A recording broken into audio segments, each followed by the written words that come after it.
Dans cette vidéo du chapitre 38 de mes notes de cours, on va maintenant résoudre une dernière situation dans la section 3.6 de Séguin portant sur la résistance équivalente.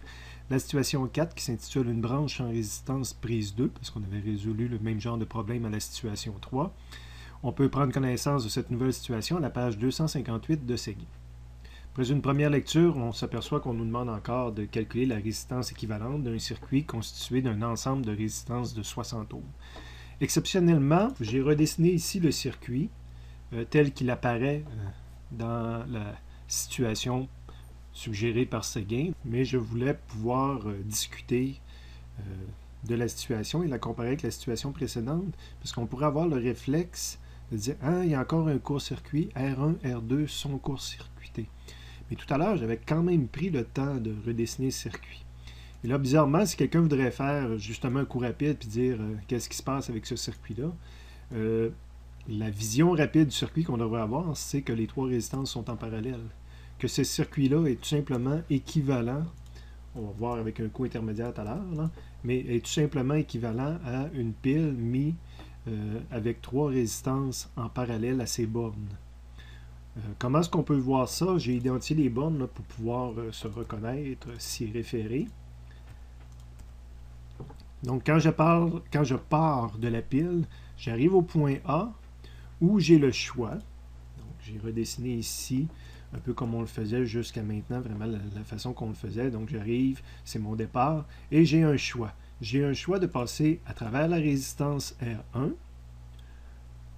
de passer ici, de A vers C, ou de passer à travers le, entre guillemets, court-circuit qu'on a l'impression qu'il y a ici. Donc, j'ai débuté mon court-circuit de l'autre côté. Fait que ça, c'est mon point A où je me sépare, que j'ai deux chemins.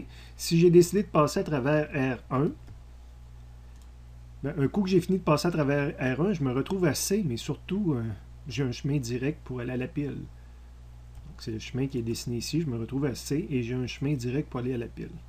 Alors que si j'avais choisi de passer de l'autre côté, je me retrouve éventuellement à B, ce qui est probablement dessiné en bas ici, des deux systèmes, mon B ici. Et à B, j'ai un choix à faire.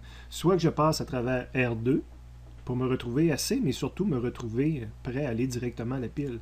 Donc, soit que je passe à travers R2, me retrouve à C, mais surtout directement à la pile. Ou encore, autre choix, quand à partir de B, je passais dans R3, je me retrouvais au point D, mais dans les faits aussi, le point D touche au point C, ça en va directement à la pile. Donc ça, c'est ma troisième résistance. Et dans les faits, tout ce qu'on retrouve ici, identifié comme étant AB, c'est un seul et unique même choix. Quand j'arrive à cet endroit-là, ça c'est un nœud unique. Dire, ben, mettons que l'électron prend une pause ici, là, dire, ben, pour retourner à la pile, j'ai le choix de passer entre trois chemins, trois résistances. Donc, soit que je passe dans elle, soit que je passe dans elle, excusez, soit que je passe dans l'autre. L'électron a ces trois choix-là. Donc, quand c'est des conducteurs comme ça qui se touchent, puis qu'il n'y a pas de résistance pour interférer, tout ça, c'est le même et unique nœud, c'est le nœud AB. Puis de l'autre côté, même chose, tous ces fils-là qui se touchent sans l'intermédiaire d'aucune résistance, c'est le même nœud, c'est le nœud CD représenté ici. Donc, ce n'est qu'un circuit, il n'y a pas de court-circuit dans ce circuit-là. C'est un circuit qui possède trois résistances. Séguin avait une autre façon de le montrer. Vous pouvez toujours consulter Séguin. Je voudrais calculer la résistance en équivalente. C'est la résistance équivalée pour des résisteurs branchés. La résistance équivalente pour des résisteurs branchés en parallèle.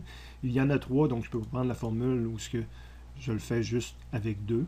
Donc, c'est 1 sur 60 plus 1 sur 60 plus 1 sur 60 que j'inverse à la fin. Donc, c'est 60 divisé par 3. Si je le rentre dans une calculatrice, je vais avoir automatiquement la réponse de 20 ohms.